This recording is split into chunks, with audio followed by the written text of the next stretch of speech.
कहानी की शुरुआत में हमें वेनिसा और उसके हस्बैंड को घर के बाहर दिखाया जाता है, जहां एक बर्ड गिरकर मर गया है। वेनिसा का हस्बैंड एलेक्स उससे कहता है, मेरी माँ कहा करती थी कि मरे हुए बर्ड का मतलब एक जिंदगी का खत्म होना और दूसरी जिंदगी का शुरू होना है। उस समय वो वेनिसा का हाथ पकड़ने की कोशिश करता है। वेनिसा बिना कुछ कहे वहां से चली जाती है। इसका मतलब वो बहुत नाराज या उदास है। ये लोग जंगल के पास एक घर में रहते थे। एलेक्स एक मैथ्स टीचर है और इन दिनों एलेक्स का भाई एडविन भी उनके यहाँ रह रहा था। और अब हमें बैक स्टोरी पता चलती है। तो हुआ ये कि एक साल पहले कार एक्सीडेंट की वजह से एलेक्स और वेनिसा ने अपने बेटे को खो दिया, जिसका नाम ओबी था। कार वेनिसा चला रही थी, इसलिए अपने बेटे की मौत का जिम्मेदार वो खुद को ही मानती थी। तब से वो काफ़ी दुखी रहने लगी थी। एलेक्स ने भी अपना बेटा खोया था, लेकिन टाइम के साथ उसने अपने दर्द को सह लिया और अब वो चाहता था कि वेनिसा भी ठीक हो जाए और अपनी लाइफ में आगे बढ़े। लेकिन वेनिसा के एटीट्यूड में अभी तक कोई बदलाव नहीं आया था। उसने एलेक्स से ये भी कहा था कि वो उसके सामने उनके बेटे ओबी का नाम ना ले। नाम से उसे वो सब याद आ जाता है। वेनिसा ज्यादातर टाइम खामोश रहा करती थी। हम देखते हैं कि वेनिसा एक बॉक्स लेके अपने मरे हुए बेटे ओबी के कमरे में जाती है और उस साइड टेबल पर रख देती है। बाद में इन तीनों की कुछ बातें होती है। वेनिसा ने एलेक्स को बताया था कि वो अकेले हाइकिंग पर जाना चाहती है। एलेक्स इसके लिए तैयार हो जाता है क्योंकि वो खुद भी यही चाहता था कि वो ठीक हो जाए। एलेक्स ये बात अपने भाई एडविन को भी बताता है। तब एडविन जंगल के बारे में बात करता है कि यहाँ अजीब सी घटनाएं घट रही है। वो आगे बताता है कि लोगों के गायब होने के आसार मिले हैं। एलेक्स को ये अजीब बातें अच्छी नहीं लगती थी क्योंकि कुछ साल पहले उसके पापा भी यही अजीब बातें किया करते थे। एलेक्स एडविन से कहता है, तुम भी डैड की तरह बातें कर रहे हो, क्या तुम भी पागल हो चुके हो? लेकिन कुछ हद तक एडविन को इन बातों पर विश्वास था। इसके बाद वेनिसा हाइकिंग के लिए निकल जाती है। हालांकि एलेक्स को उसकी चिंता थी, मगर फिर भी वो उसे अकेले जाने देता है।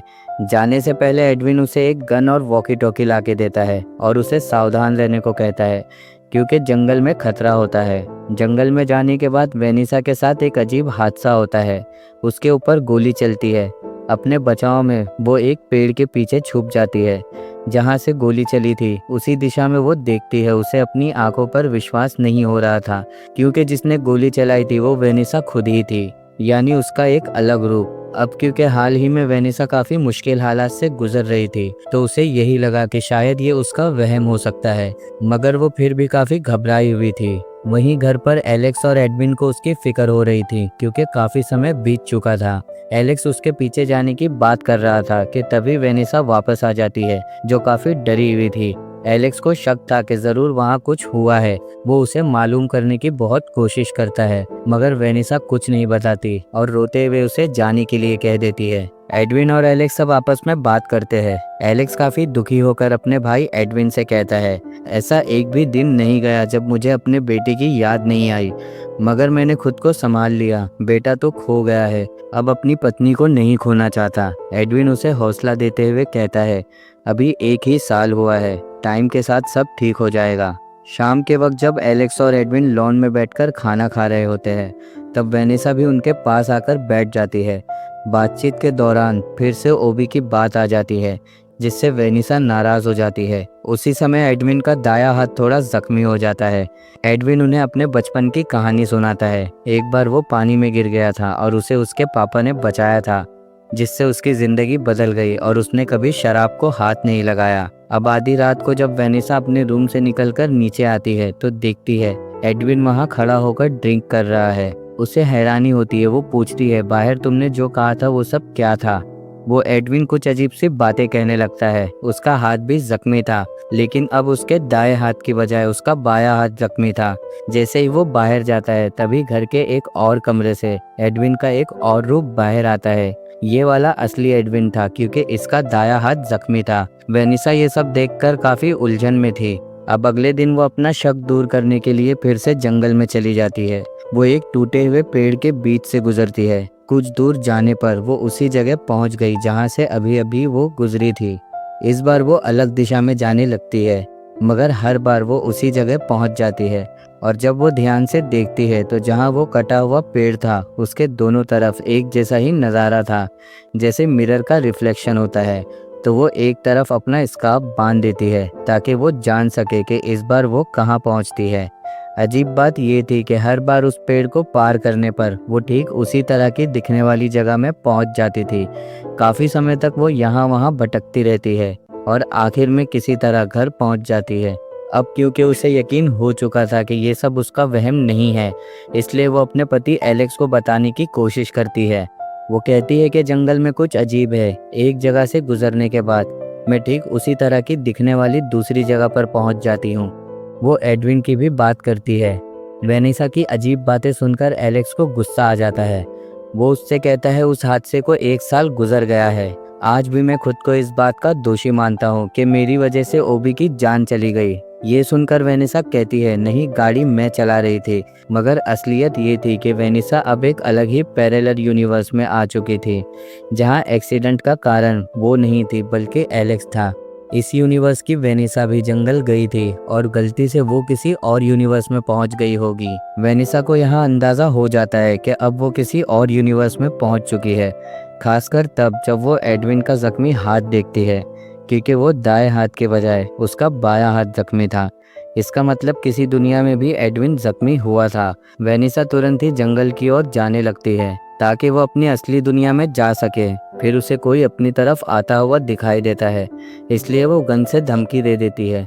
लेकिन वो इंसान जब करीब आता है तो वो देखती है कि ये एलेक्स है, लेकिन ये वो एलेक्स नहीं होता जिसे वेलिसा जानती है। ये एक अलग पैरेलल यूनिवर्स से था। ये वाला एलेक्स यहाँ काफ़ी समय से भटक रहा है, इसलिए वो तुरंत ही वेनिसा को बता देता है मैं जानता हूँ हमारे साथ क्या हो रहा है, हम पैरेलल यूनिवर्स में फंस चुके हैं। ये एलेक्स बताता है कि मैं अपनी यूनिवर्स में साइंटिस्ट हूँ। एलेक्स की बात मानकर वेनिसा शांत हो जाती है। उसके पास एक जर्नल थी जिसमें उसने काफ़ी जानकारी इकट्ठी की थी। वो वेनिसा को मल्टीवर्स थियरी के बारे में सब कुछ बता देता है। बट प्रॉब्लम ये थी कि जब भी ये लोग इस ब्रिज को पार करते हैं तो इन्हें ये पता नहीं होता कि ये दोनों किस दुनिया में पहुँचेंगे। एलेक्स जिस दुनिया से आया था वहाँ भी उनकी शादी हुई थी और कार एक्सीडेंट में भी बेटा मर गया था, मगर काफ़ी चीज़ें अलग थी। वो पूछता है कि मैं तुम्हारी दुनिया में कैसा हूँ, तो वेनिसा कहती है तुम एक टीचर हो और दिल के बहुत अच्छे हो। अगर ऐसे बहुत से यूनिवर्स मौजूद है, इसका मतलब कि ऐसा भी कोई यूनिवर्स होगा जिसमें ओबी भी जिंदा है, जहाँ वो कार एक्सीडेंट कभी हुआ ही नहीं है। ये सवाल वेनिसा एलेक्स से पूछती है। एलेक्स जवाब देता है मैंने काफ़ी दुनिया देखी मगर ऐसी कोई भी दुनिया नहीं है। कुछ में उसका वजूद भी नहीं है और कुछ में वो एक्सीडेंट के कारण मर चुका है, मतलब वो मुझे कहीं भी जिंदा नहीं मिला। ये बात सुनकर वेनिसा निराश हो जाती है। एलेक्स उसे बताता है कि मेरे पास एक ट्रिक है, शायद मैं तुम्हें तुम्हारी असली दुनिया में पहुंचा सकता हूं। हमें फिशिंग वायर चाहिए, यहाँ पर तुम खड़ी रहना और दूसरी तरफ मैं चला जाऊंगा।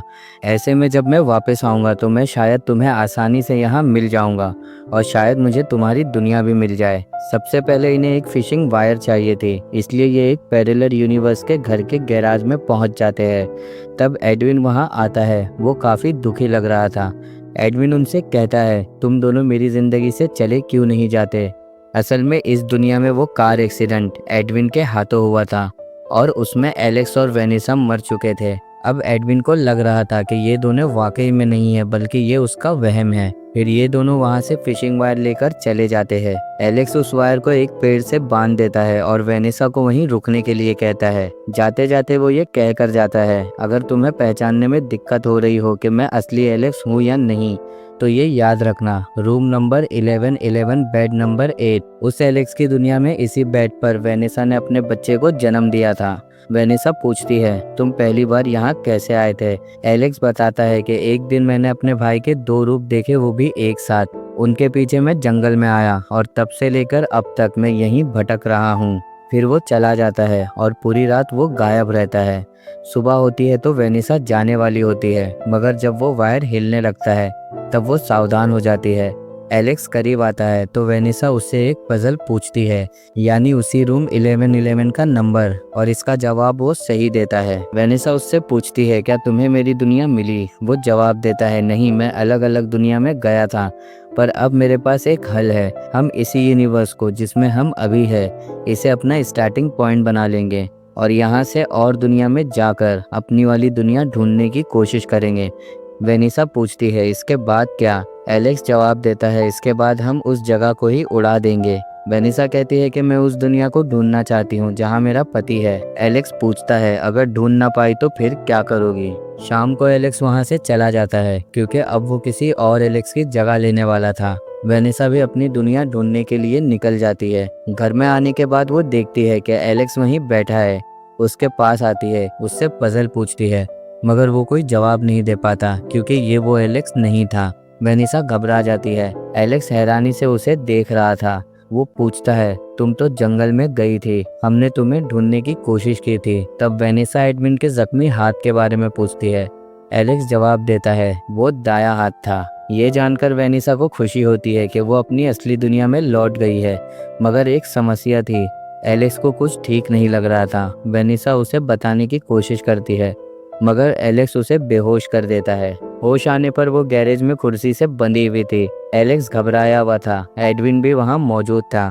एलेक्स उसे मारना चाहता था क्योंकि पहले से वेनिसा की लाश वहाँ मौजूद थी। एलेक्स के हिसाब से वेनिसा जख्मी हालत में जंगल से आई और बाद में मर गई, और एक ही इंसान के दो रूप कैसे हो सकते हैं। इस बात को लेकर एलेक्स और एडविन के बीच लड़ाई शुरू हो जाती है जिसमें एलेक्स मारा जाता है। एडविन वेनिसा को नहीं मारता, उसे आज़ाद कर देता है और आखिर में खुद का ही किस्सा खत्म कर देता है। वेनिसा वापस से जंगल में चली जाती है। असल में यहाँ उसका असली पति था, मतलब अब यहाँ उसके लिए कुछ नहीं बचा। जंगल में उसे एक और एलेक्स की लाश मिलती है जिसकी वेडिंग रिंग निकाल दी गई थी। उसी फिशिंग वायर का पीछा करते हुए वो उस जगह पहुंच जाती है जहां उस जंगल वाले एलेक्स ने उसे सेंटर कहा था। चलते चलते वेनिसा एक ऐसी दुनिया में भी पहुंच चुकी है जहां वो खुद को, एलेक्स को और एडविन को काफी खुश देख रही थी। अब की बार जब उसे एलेक्स मिलता है तो वो उसे बताता है मैं अपनी दुनिया तो नहीं ढूंढ सका, मगर मैंने एक ऐसी दुनिया जरूर ढूंढ ली है जहां मैं रह सकता हूँ।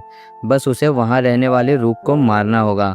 यानी वो लाश जो वेनिसा को मिली थी उसी दूसरी दुनिया के एलेक्स की थी।